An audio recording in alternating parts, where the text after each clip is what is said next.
Hey guys, it's been a while, huh? Research is over, some letters are over, we're just kind of moving forward. At this point, you should be done with chapter 2 of Mice and Men. What I really like about this book is how short it is, and I'm not like joking about that. Steinbeck does a really good job creating a good book that is concise. It sort of does what it's trying to do very briefly. A lot of the book is dialogue. What you'll probably notice as you continue through this book is that every chapter starts out almost like a scene. Like he sets the scene. Sometimes it's several paragraphs. At the beginning of the book, it was several pages. Here is what this moment looks like, and every chapter takes place in one location. Chapter 1 was down by the river. We get this omniscient view down by the river. We're there. It's paradise. There's wildlife there. There's the marks in the mud of where there have been people before, deer before. Just it's a nice place for wildlife. And then down comes Lenny and George, and we have a scene there. And that scene lasts that afternoon, and they camp there for the night, and they tell stories into the night, and that's the end of the scene. It's short. It's 6 chapters. Chapter 1, they start out down by the river. Chapter 6, they're going to end up down by the river. Okay, boom, boom. It's pretty symmetrical. Chapter 2, they were introduced to the farm life. Chapter 5, they'll be in the bunkhouse with farm life. So then we have chapters 3 and 4 in the middle, and there's going to be an event at the end of chapter 3, which is right about the middle of the book, a big event that you'll notice. It's a violent event, and that's going to sort of split the book into 2 halves. And the last scene is down by the river once again. So each chapter, as you read this, it's really one scene. It would make a very good play. It would make a very good movie. The start of the chapter is the description of the scene, in come the people, and then there's a lot of dialogue.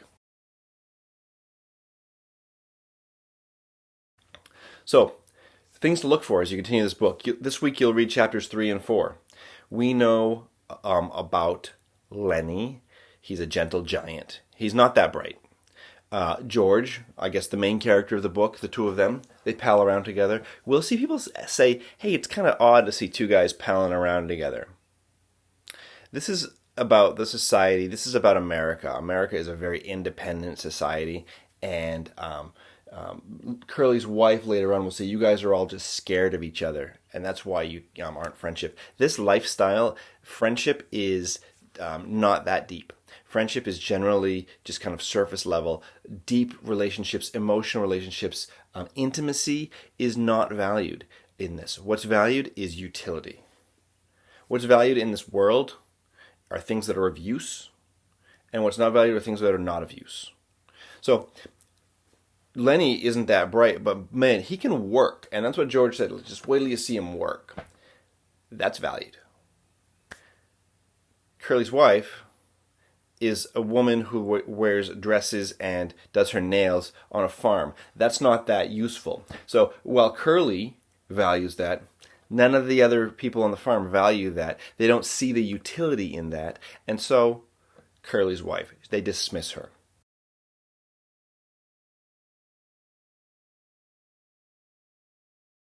There's this mythos of the American dream. The American dream, where you can get your fair share. You can have your plot of land, you can farm it or raise food, or maybe your American dream is a house with a picket fence, that kind of cliche. Maybe it's a place out in the middle of nowhere where no one can bother you, but you have what you own, and you can put up no trespassing signs, and you can kind of stay on your own. Whatever your version of the American dream is, it is that independence.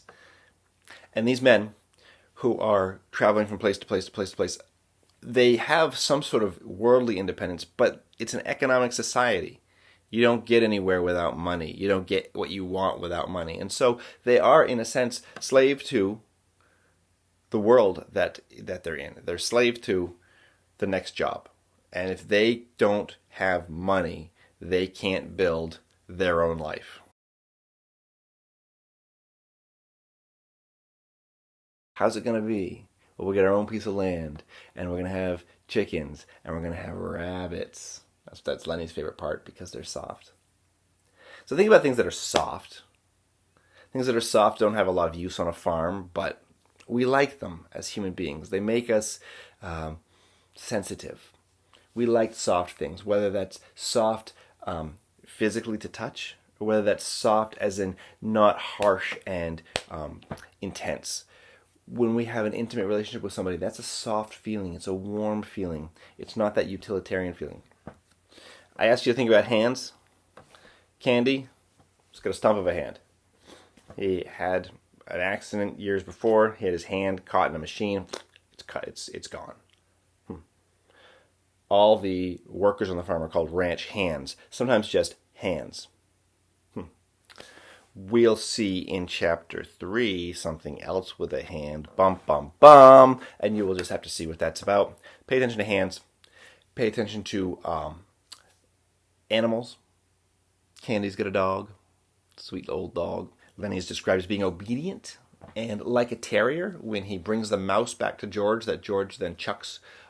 Lenny doesn't want to give it to him, but he knows he should because he obeys George like a terrier that doesn't want to give his ball back to his master.